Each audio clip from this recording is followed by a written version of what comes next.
descended to the tropical veldt and grassland. We migrated across the deserts of the Near and Middle East, which were not so desertous at that time, but we also were able to cross the Himalayas. We exist in the Arctic, in the rainforest. We exist at the level of the Witoto or the modern New Yorker. We are adaptable, and this is what has kept our options open, and this is what I think we have to recognize and conserve. And the psychedelics do that. The psychedelics are, to my mind, although people have actually argued this with me, although it seemed really incontrovertible to me, that they are deconditioning agents, that they make you question what Marxist, Mormon, whatever you are. If you take psychedelics, you will ask questions that cannot be answered within the paradigm in which you were brought up. And that's important, because all of these social systems are only means to the next level of ascent. What we see in the Soviet Union today is a hang-up.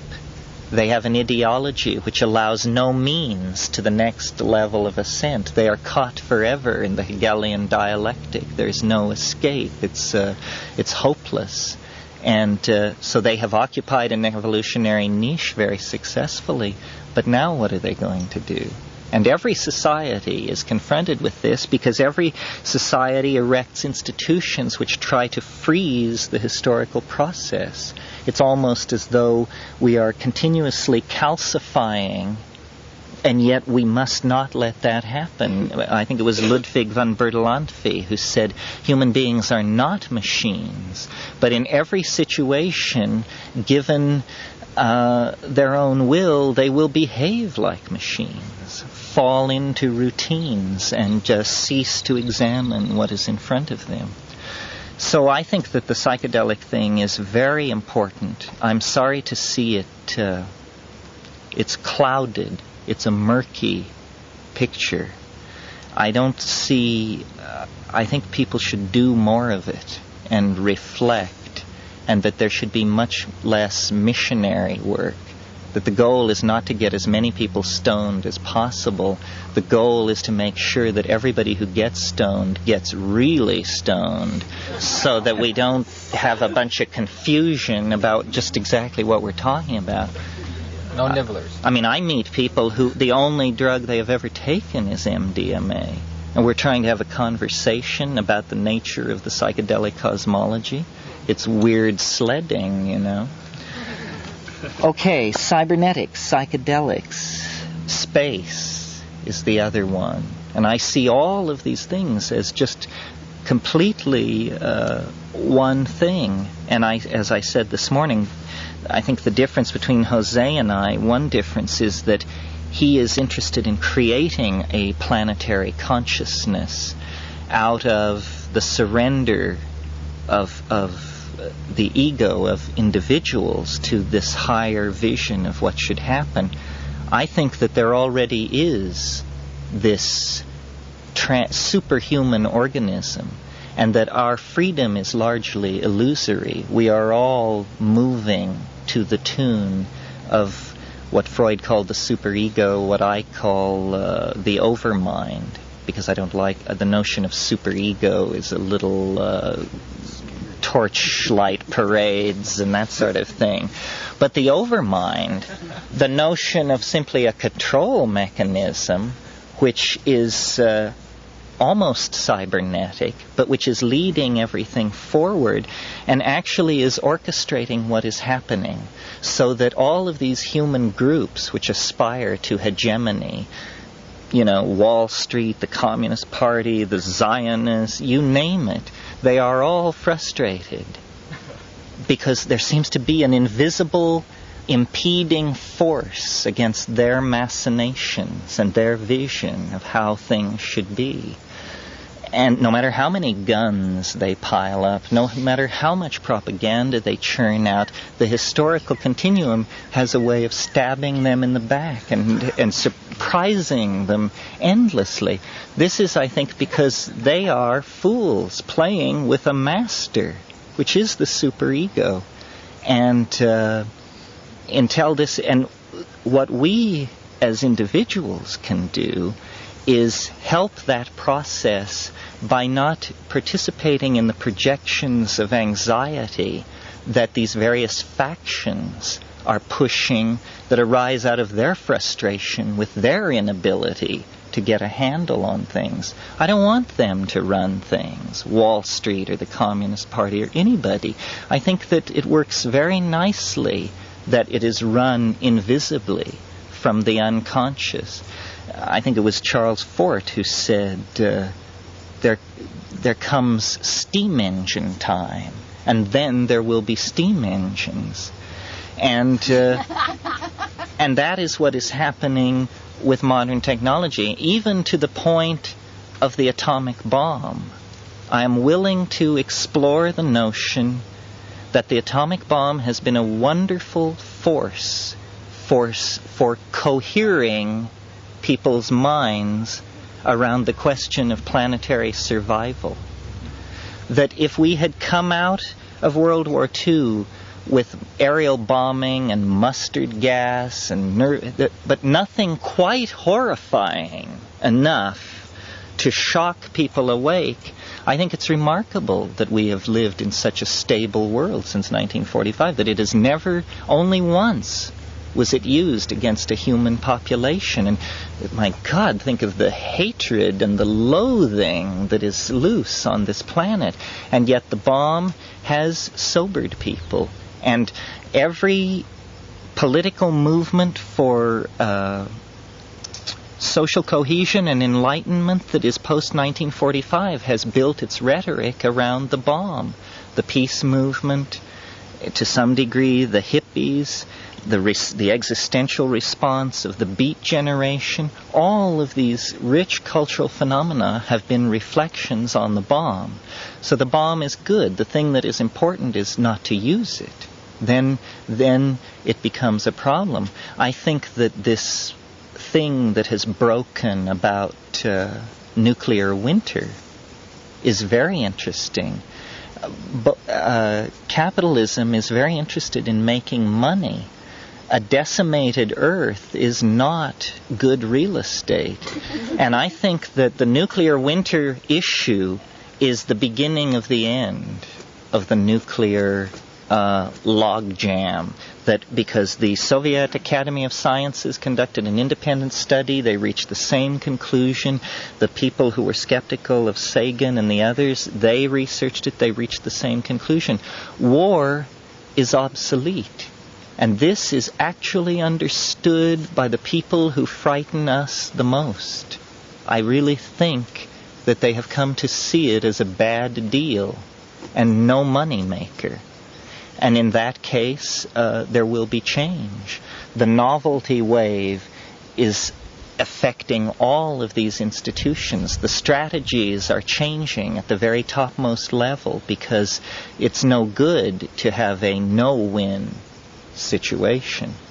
So, and as far as the space travel thing is concerned, I really think that inner and outer space are the same thing, and that we will come to understand this through research on psychedelics, that when the ayahuasquero in the Peruvian Amazon tells you he goes to the Milky Way, he is not really kidding. You see, no matter how radical we are in our assumptions, it's very hard to not assume that we don't at least have 95% of the picture. I mean, for instance, we believe in things like elementary particles and all. Well, these things may be no closer to the mark than the notion that the world was created when the ant king got out of his canoe at the second waterfall to take a leak. You know? These may be preposterous notions. The polite approach that is usually taken is to say, well, everybody has a bit of the piece. The Mayans had a bit of the piece. The Buddhists, they know something. Those Sufis, they're pretty sharp. The mushrooms suggested that nobody has a piece of the action. That it's all wrong. It's all completely 100% bullshit. You see? And that's a very cleansing notion to begin to explore, to return to ground zero and start out with how radical a deconstruction can we carry on with this world? What is the real nature of language? This is what all of these fine theories leave out. It's what mine leaves out. It's what Jose's leaves out. It's that, what is this phenomenon called language, where by making little mouth noises, we coax roughly congruent notions into each other's brains and then gabble joyfully over this achievement, Reality is not made of electrons or quarks or any of these things. It is clearly made of language. And all of these abstractions, the faceless myths that were mentioned this morning, are totally naive about language. They just view it like a fish views water. It's good to speak clearly, that's important. But other than that, they haven't a word to say about the epistemic basis of language. Science is most guilty of this because science is a very old institution. Consequently, its most fundamental assumptions were carried out in the atmosphere of greatest epistemological naivete. Things like that the universe is knowable at all. Things like that induction is a good way to think. Induction is when you say, well, if it happened 10 times, it'll probably happen the 11th time. Probably. There's a loaded word that science is very big on. So the real revolution is to come, I think, in language. And the way in which psychedelics and feminism and cybernetics all come together is that we each need to carry out a very basic analysis of what we think about language and what we think it is and what we think it does. For instance, I've noticed, and this may be because I'm male, but I've noticed that there are all these things flying around which can't be discussed. And I finally realized that they're emotions, is what they are. And that we have a very, very limited vocabulary of emotions. We experience an amazingly rich interior gradient of shifting modalities, of which we never can say. You say, I like you, I don't like you, I'm uncomfortable, I really feel weird. This is just like, petroglyphs about emotion. Ralph Metzner and I have been playing with the idea that there is and certainly Robert Graves and other people have preceded us in this, but that there is hardwired into the human brain a kind of language that is older than agreed upon dictionaries, that is, in fact, to hear it is to understand it. The problem is the only thing it can convey are emotions. But the emotions that it can convey are so finely graded and so rich in their adumbrations and resonances that it's like a form of magic. And we call this glossolalia and classify it as a subpsychotic or near-psychotic phenomenon, brain origin uncertain, cultural use uncertain, so forth and so on. Ralph and I have even toyed with the notion of holding weekends where we would insist that every rationally apprehendable utterance be followed by an utterance which was not rationally apprehendable. The non-rationally apprehendable utterance would anchor you in the emotional gestalt of the moment. And that would be like the carrier wave, which... Do it? I thought you'd never ask.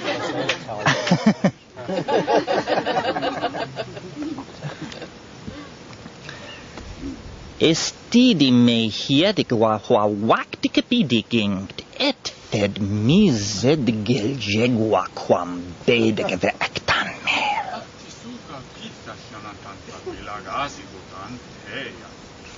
Didige me heng bekwaktin, tigis vipit kepek nidige bi ikt kepiditin. I've had a conversation like this with a Sufi in the Sudan, and it was amazing to me because there was a third person there who could translate exactly what he was saying. What is being conveyed once you get used to it is the anchoring and the gestaltung of the emotional moment. And this man was reading my emotions to a finer level, the one who was translating. Then, I mean, I recognized in what he was saying that it was accurate about the mood that was being conveyed. That's right. It was amazing.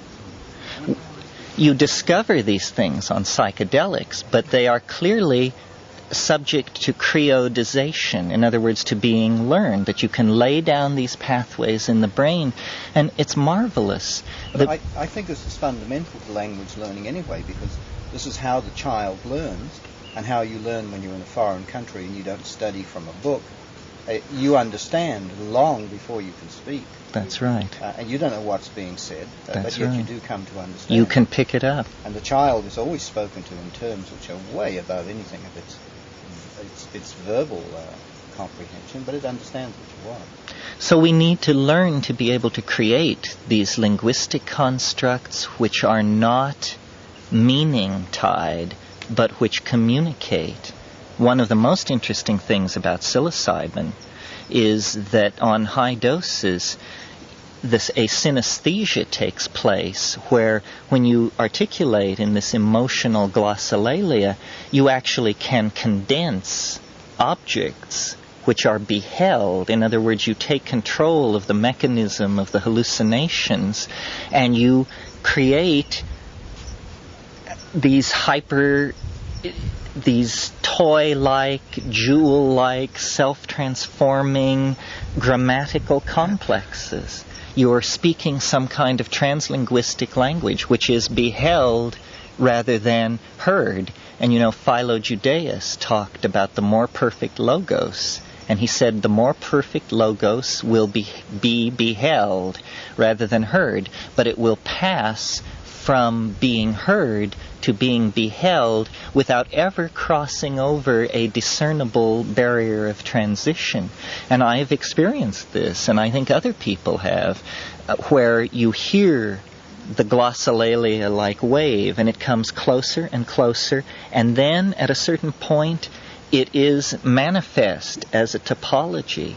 And I think many of the psychedelics communicate in these visual languages. After taking ayahuasca, and sitting with these people in darkened huts in the Amazon, after hours and hours of it, your eyes are just bugging out of your head. You just have spent hours looking and looking and looking and drinking in this visual data.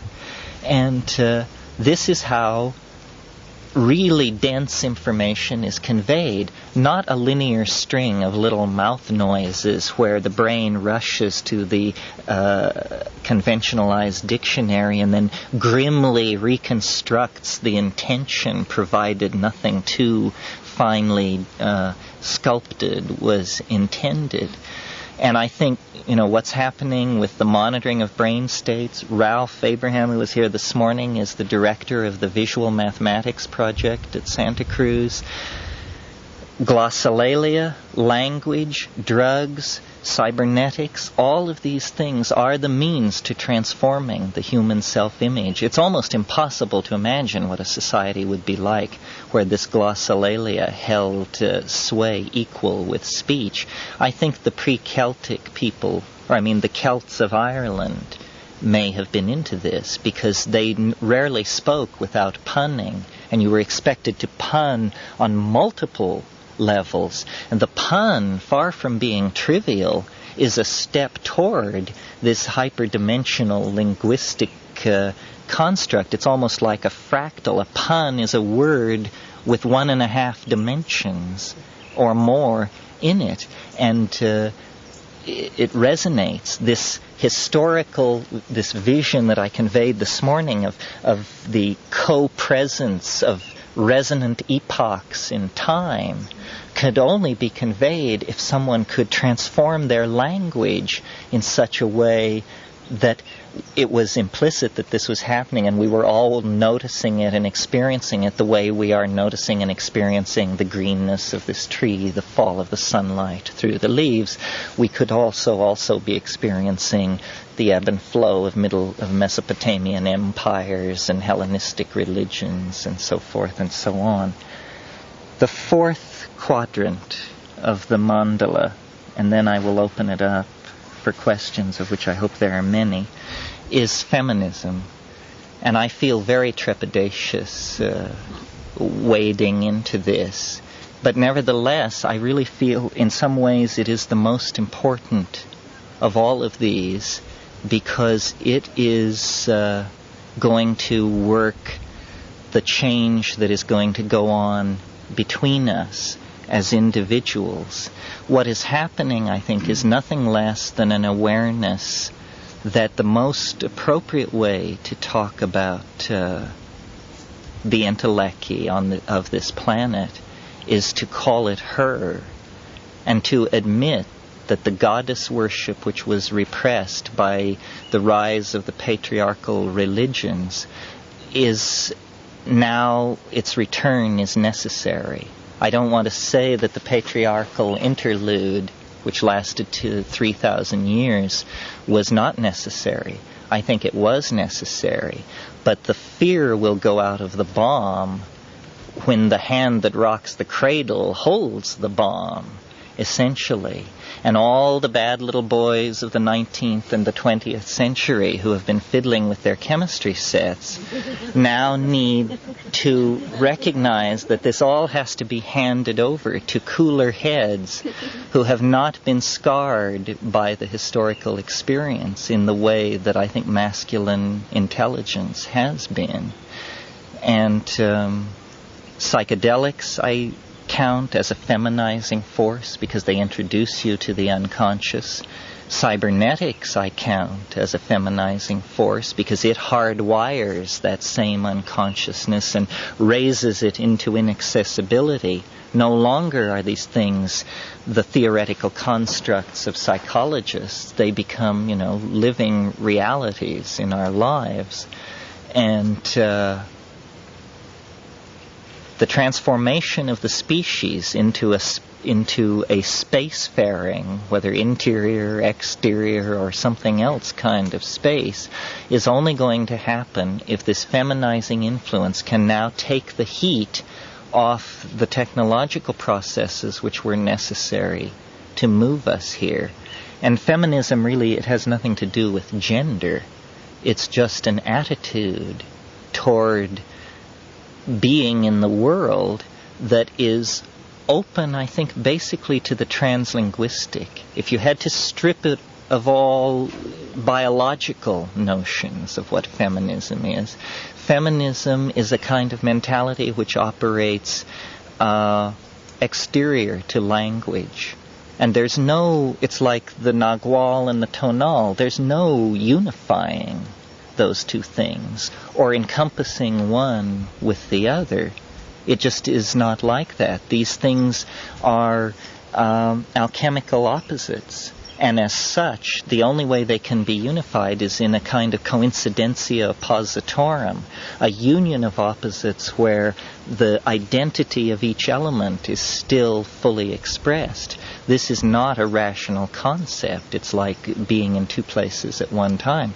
Nevertheless, it is a concept that is psychologically and experientially very, very valuable. And I see, as I say, all of these forms of self-exploration and technological expansion, and even space. I mean, if the Earth is our mother, then certainly outer space is our dark blue great-grandmother. So I sort of give this as a background on what was said this morning, because I wanted to convey the one thing I have to convey which is uniquely mine, which is this strange wave. And that's mine, but it's difficult to understand, and its importance is open to debate. It may be trivial in the extreme. This afternoon, I sort of wanted to speak as a member of the culture who is trying to figure it out like everybody else, using the same data banks that everybody else is using. And it was in Hawaii that I thought about this a lot, and I think these are the 4 pillars or the 4 quadrants of the mandala that lead in to the coincidentia oppositorum, which is the flying saucer, the exteriorized soul of the human race at the end of time, the transcendent object that will carry us all completely out of these concerns and into an entirely different set of concerns of which we have not the faintest inkling. So are there questions or debate? In the back, Dawn. Did you know that I've read literature that high doses of psilocybin allow people that Oh yes, there's a wonderful story, a Gordon Wasson story, where he took I think 12 grams or anyway, a lot in Oaxaca up on a mountain, and he sang all night long, and just this exultant, ecstatic singing. And when he came down to the village the next morning, the people said, "We didn't know you spoke Mazatecan. You sing beautifully." I had an experience which reflects on this, which is in 1975, when we first wrote the Mushroom book, and we were really doing it a lot because we had a lot of batch testing to do and that kind of thing. It would get into these poetic dialogues where it would just be spieling off its vision of things. But at the end of each of these sentences, it would say, says, blah, blah, blah, blah, says. And again, and I thought, strange speech habit. And then I read in Wasson that the word sin occurs at the end of these speech utterances of Maria Sabina's, and that it is the Mazatec word for says. So it's just like, the mushroom is uncanny. Drugs, models of what drugs do, will not encompass it.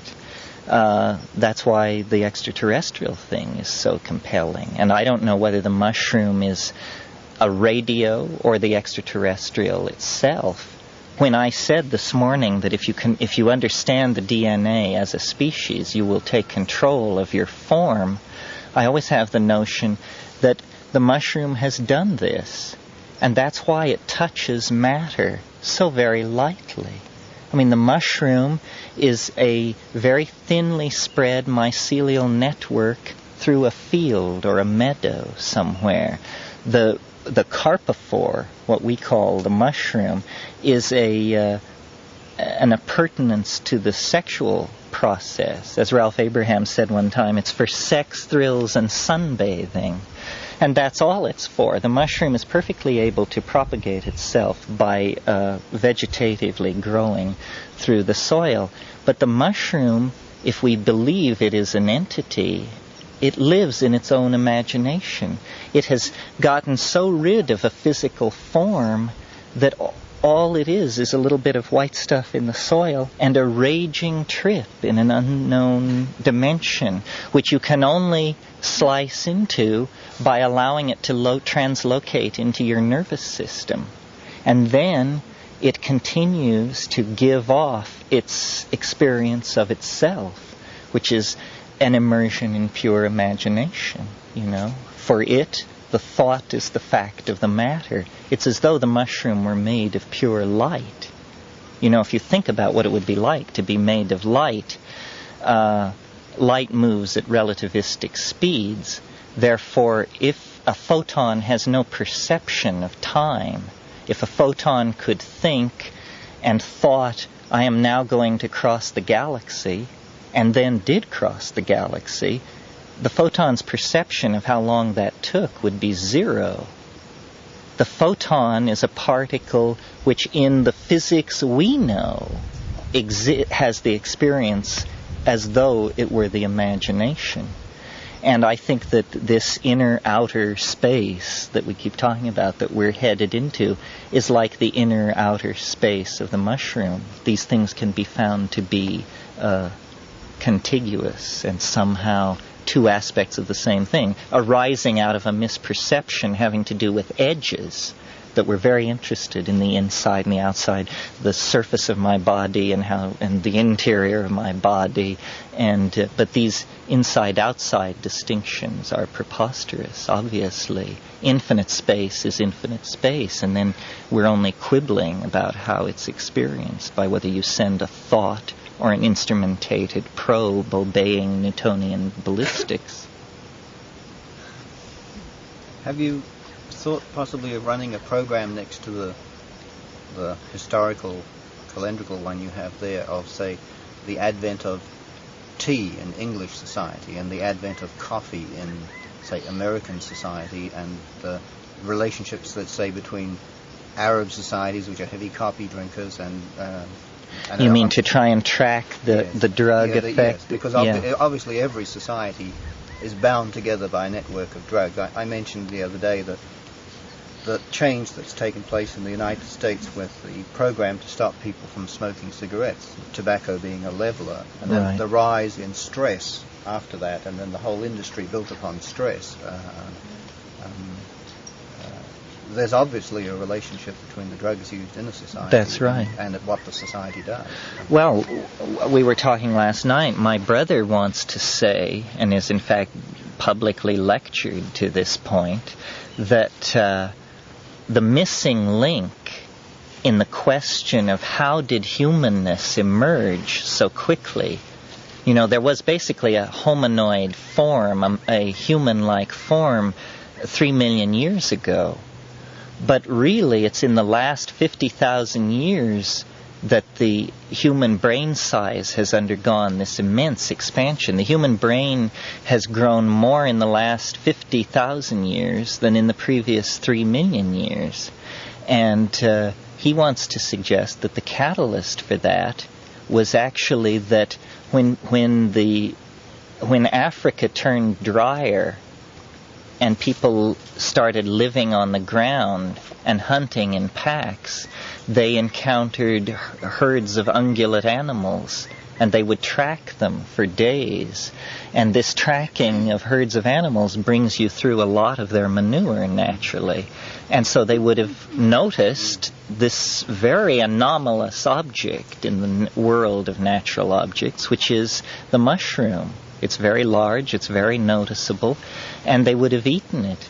And this would have conferred a sufficient adaptive advantage, the expansion of consciousness, that they would have, it would have been sufficient to prime the pump to develop consciousness.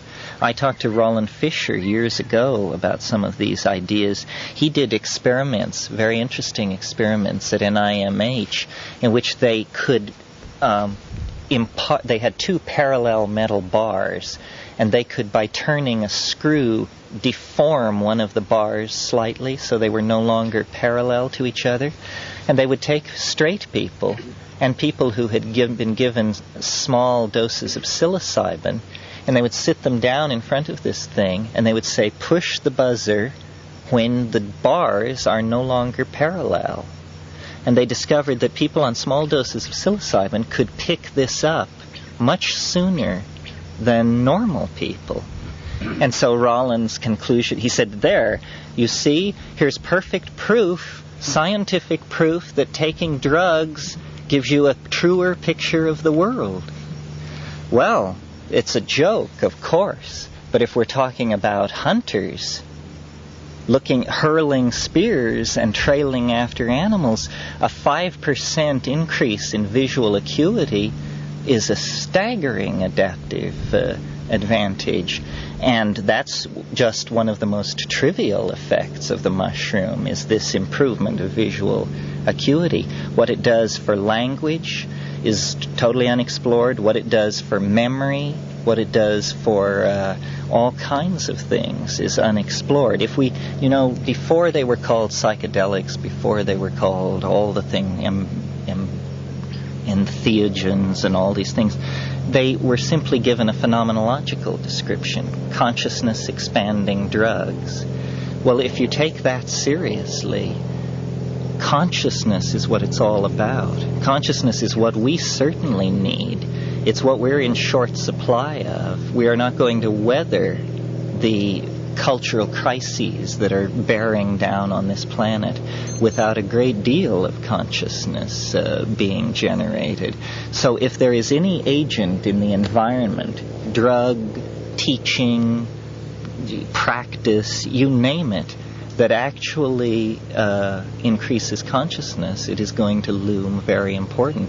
In my experience, hallucinogenic drugs are pretty much unique in the power and the efficacy that they bring to the process of promoting consciousness. Yeah, over here, was there somebody? No? Yeah, go ahead.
No discipline, no sweat. And I think that there's a difference between psychology and psychology. Well, my experience of it is not that it's no sweat. It's the most terrifying thing I do in my life. But you do it, a bit. And I think that if it expands, is one thing, but to give all of that power just to the mushroom, then makes you question why it happened. Well, makes you question. Why it's not happening with the other kids who are certified. Well, a lot. I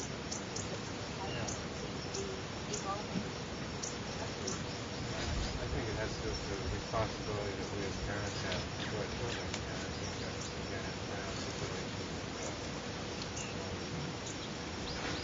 the kids that... Right.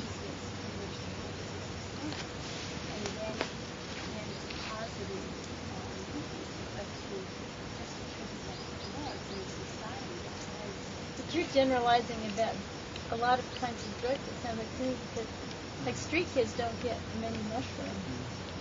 They get more Chemicals. I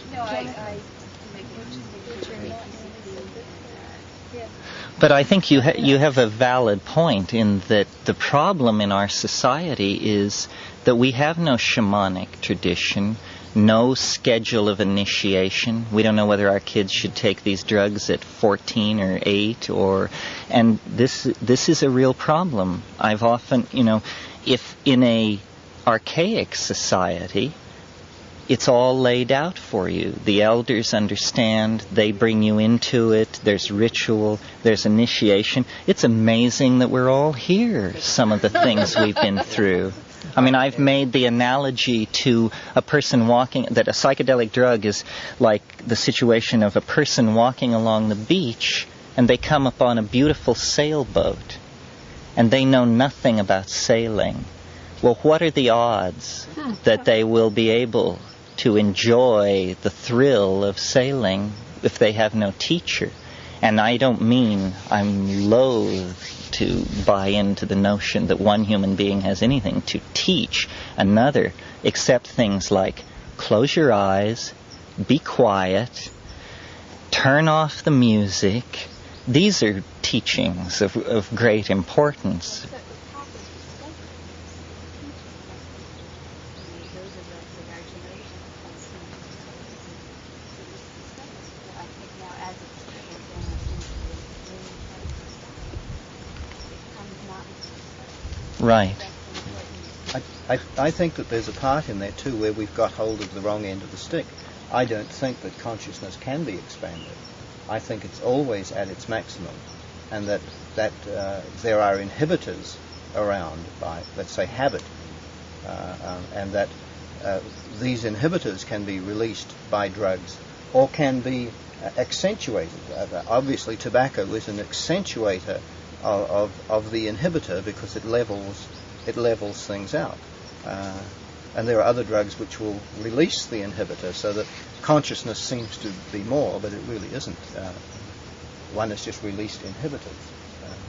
Does that make any sense? Well, yeah, but I want to make sure who gets inhibited and who's punished. Yeah, but you see, yes. The person who's going to Yes, get yes. punished. Well, now you And see, that's the core. yeah, now it's That's the random, bottom. you see. It's Right. It's random.